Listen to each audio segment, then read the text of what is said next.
ನನ್ನ ಪ್ರಕಾರ ಮೈತ್ರಿಯಲ್ಲಿ ಯಾವುದು ಲೋಪದೋಷಗಳಾಗಿಲ್ಲ ಅಂತಕ್ಕಂಥದ್ದು ನನ್ನ ಒಂದು ಅನಿಸಿಕೆ.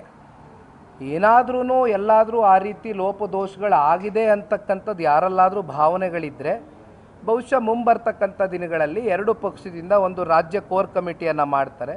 ಯಾವುದೇ ತೀರ್ಮಾನಗಳು ತಗೊಳ್ಬೇಕಾದ್ರೂ ಭಾರತೀಯ ಜನತಾ ಪಾರ್ಟಿಯ ಪ್ರಮುಖ ಕೋರ್ ಕಮಿಟಿ ಸದಸ್ಯರಿರ್ಬೋದು, JDSನ ಕೋರ್ ಕಮಿಟಿ ಸದಸ್ಯರಿರ್ಬೋದು, ಸಮನ್ವಯ ಒಂದು ಕೊರತೆ ಎಲ್ಲೂ ಕೂಡ ಆಗದೇ ಇರತಕ್ಕಂಥ ನಿಟ್ಟಿನಲ್ಲಿ ಸಮನ್ವಯತೆ ಕಾಪಾಡ್ತಕ್ಕಂಥ ದೃಷ್ಟಿಯಲ್ಲಿ ಮುಂದಿನ ದಿನಗಳಲ್ಲಿ ತೀರ್ಮಾನ ಕೈಗೊಳ್ತೇವೆ.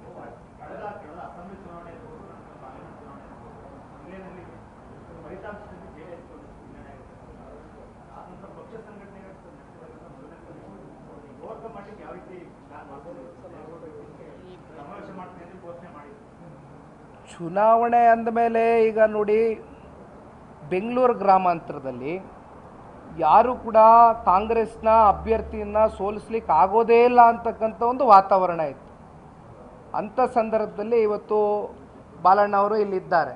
ಅವರ ಸ್ವಂತ ಸಹೋದರರಾಗಿರ್ತಕ್ಕಂಥ ಜಯದೇವ ನಿರ್ದೇಶಕರಾಗಿ ಹಲವಾರು ದಶಕಗಳ ಕಾಲ ಇವತ್ತು ಸಾಕಷ್ಟು ಹೃದಯ ತಜ್ಞರಾಗಿ ಹಲವಾರು ಜೀವವನ್ನು ರಕ್ಷಣೆ ಮಾಡಿರ್ತಕ್ಕಂಥ ಸನ್ಮಾನ್ಯ ಶ್ರೀ ಡಾಕ್ಟರ್ ಮಂಜುನಾಥ್ ಅವರು ಕೊನೆ ಹಂತದಲ್ಲಿ ಬಂದು ಅವರು ಎಂದೂ ಕೂಡ ಏನು ರಾಜಕಾರಣಕ್ಕೆ ಬರಬೇಕು ಅಂತಕ್ಕಂಥದ್ದು ಆಲೋಚನೆ ಮಾಡಿದಂಥದ್ದಲ್ಲ.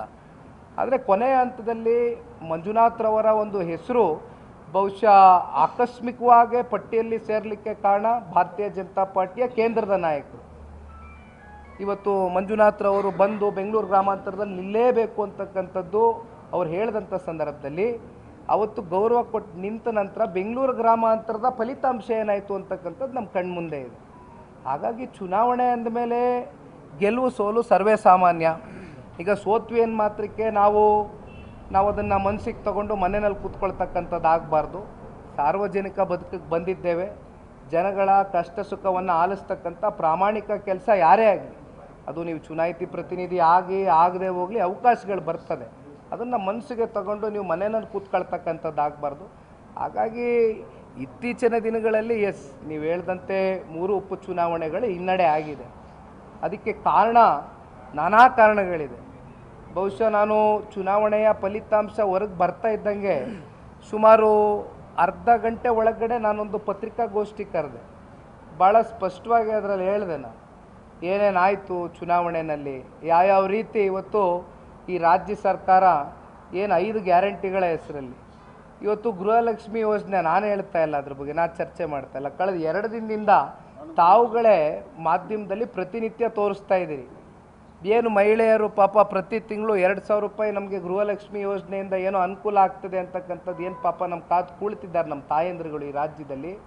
ಆದರೆ ವಿಪರ್ಯಾಸ ಚನ್ನಪಟ್ಟಣ, ಸಿಗ್ಗಾವಿ, ಸಂಡೂರು ಉಪಚುನಾವಣೆಗೆ ಮಾತ್ರ ಸೀಮಿತ ಆಗಿ ಅವ್ರ ಖಾತೆಗಳಿಗೆ 2,000 ರೂಪಾಯಿ ಜಮಾ ಆಯಿತು. ಅದಾದ ನಂತರ ಕಳೆದ 3 ತಿಂಗಳಿಂದ 4 ತಿಂಗಳಿಂದ ಇಲ್ಲಿವರೆಗೂ 2,000 ರೂಪಾಯಿ ಗೃಹಲಕ್ಷ್ಮಿ ಯೋಜನೆ ಹೆಣ್ಣು ಮಕ್ಕಳ ಖಾತೆಗಳಿಗೆ ಬಂದಿಲ್ಲ ಅಂತಕ್ಕಂಥದ್ದನ್ನು ನೀವೇ ಹೆಣ್ಮಕ್ಳಿಗೆ ಹೋಗಿ ಮೈಕ್ ಹಿಡಿದು ಕೇಳಿದಂಥ ಸಂದರ್ಭದಲ್ಲಿ ಹೆಣ್ಮಕ್ಳು ಹೇಳ್ಕೊಂಡಿದ್ದಾರೆ. ಈ ಪರಿಸ್ಥಿತಿ ಇವತ್ತು ಈ ರಾಜ್ಯದಲ್ಲಿ ಬಹುಶಃ ನಮಗೇನು ಆಶ್ಚರ್ಯ ಆಗಲಿಕ್ಕಿಲ್ಲ. ಈ ಜಿಲ್ಲಾ ಪಂಚಾಯತಿ, ತಾಲೂಕ್ ಪಂಚಾಯತಿ ಚುನಾವಣೆ ಘೋಷಣೆ ಆಗ್ತಾ ಇದ್ದಂಗೆ ಬಹುಶಃ 2,000 ರೂಪಾಯಿ ಎಲ್ಲ ಜಮಾ ಆಗ್ಬೋದು ಅಂದ್ಕೊಳ್ತೀನಿ. ಇದು ಕೇವಲ ಚುನಾವಣೆಗೆ ಮಾತ್ರ ಈ ಗ್ಯಾರಂಟಿಗಳನ್ನ ಸೀಮಿತವಾಗಿ ಉಪಯೋಗ ಮಾಡ್ಕೊಳ್ತಾ ಇರ್ತಕ್ಕಂಥವ್ರು ಕಾಂಗ್ರೆಸ್.